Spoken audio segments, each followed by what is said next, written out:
मिळालेल्या माहितीनुसार नाशिकच्या दिंडोरी रस्त्यावर एका नामवंत बिल्डरचं घर आहे। शुक्रवारी पहाटे 4:37 त्यांच्या घरावर अज्ञातांनी गोळीबार आणि दगडफेक केली आहे। गोळीबारानंतर दोन्ही आरोपी घटनास्थळावरून पळून गेले। मात्र भल्या पहाटे अशा प्रकारे गोळीबार केल्यानं परिसरात खळबळ उडाली आहे। लोकांमध्ये भीतीचं वातावरण पसरलंय। या गोळीबाराचा व्हिडिओ आता सोशल मीडियावर व्हायरल झालाय।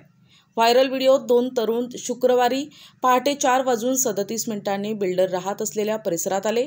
दोघांनी आपली ओळख लपविण्यासाठी तोंडाला कपडा बांधला होता। दरम्यान एकानं बंदूक काढून बिल्डरच्या घराच्या दिशेनं गोळीबार केला, तर दुसऱ्या हल्लेखोरानं दगडफेक केली।